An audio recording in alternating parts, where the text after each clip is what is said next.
ಪ್ರಿಯರೇ, ದಿನದ ಬದುಕಿಗೊಂದು ಕ್ರಿಸ್ತನ ಈ ದನಿ ನಮ್ಮೆಲ್ಲರಿಗೂ ಪ್ರೇರಣೆಯಾಗಲಿ.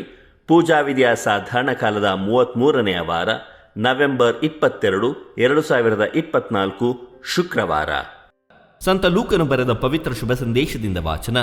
19ನೇ ಅಧ್ಯಾಯ 45ರಿಂದ 48ರವರೆಗಿನ ವಚನಗಳು. ಆ ಕಾಲದಲ್ಲಿ ಯೇಸು ಮಹಾದೇವಾಲಯವನ್ನು ಪ್ರವೇಶಿಸಿದರು.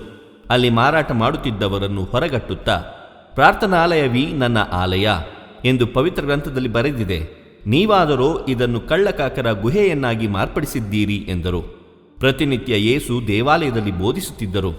ಇತ್ತ ಮುಖ್ಯ ಯಾಜಕರು, ಧರ್ಮಶಾಸ್ತ್ರಿಗಳು, ಪ್ರಜಾಪ್ರಮುಖರು ಅವರನ್ನು ಕೊಲೆ ಮಾಡಲು ಹವಣಿಸುತ್ತಿದ್ದರು. ಆದರೆ ಅವರಿಂದ ಏನೂ ಮಾಡಲಾಗಲಿಲ್ಲ, ಏಕೆಂದರೆ ಜನರೆಲ್ಲರೂ ಯೇಸುವಿನ ಬೋಧನೆಗೆ ಮಾರು ಹೋಗಿದ್ದರು.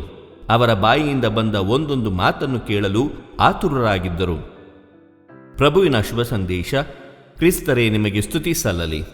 ಚಿಂತನೆ: ನಮ್ಮ ದೇಹ ಮತ್ತು ದೇವಾಲಯಗಳನ್ನು ಕಳ್ಳಕಾಕರ ಗುಹೆಯನ್ನಾಗಿಸಿದ್ದೇವೆಯೇ?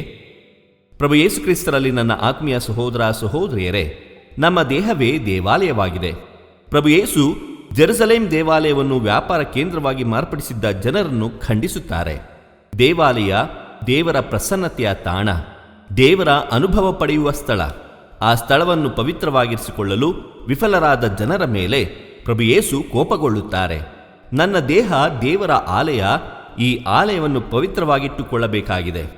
ಪಾಪ ಜೀವನದ ಮೂಲಕ ನನ್ನ ದೇಹವೆಂಬ ದೇವಾಲಯವನ್ನು ಅಶುದ್ಧವಾಗಿಸಿಕೊಂಡಿದ್ದೇನೆಯೇ?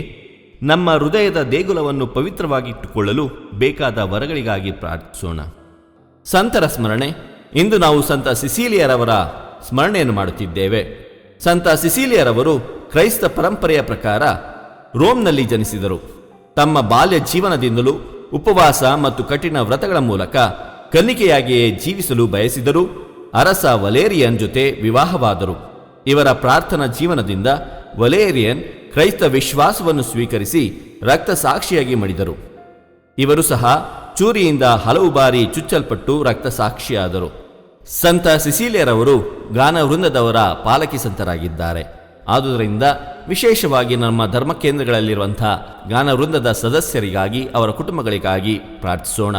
ಸಂತ ಸಿಸಿಲಿಯರವರೇ, ನಮಗಾಗಿ ಪ್ರಾರ್ಥಿಸಿರಿ. ದೇವರು ನಮ್ಮೆಲ್ಲರನ್ನು ಆಶೀರ್ವದಿಸಲಿ. ಇದು ಧ್ವನಿ ಮಾಧ್ಯಮ ಮನೆಯ ಕೊಡುಗೆ. ಧ್ವನಿ ವಂದನೆಯ ಸ್ವಾಮಿ ಶಾಂತಕುಮಾರ್ ಜೆ, ಬೆಂಗಳೂರು ಮಹಾಧರ್ಮ ಕ್ಷೇತ್ರ. ಪ್ರಿಯರೇ, ಈ ಚಾನೆಲ್ ಅನ್ನು ಸಬ್ಸ್ಕ್ರೈಬ್ ಮಾಡಿ ಪ್ರತಿದಿನ ದೇವರ ವಾಕ್ಯವನ್ನು ಆಲಿಸುತ್ತಾ ಅದನ್ನು ಇತರರೊಂದಿಗೆ ಹಂಚಿಕೊಳ್ಳಲು ನಮಗೆ ನೆರವಾಗಿರಿ. ಧನ್ಯವಾದಗಳು.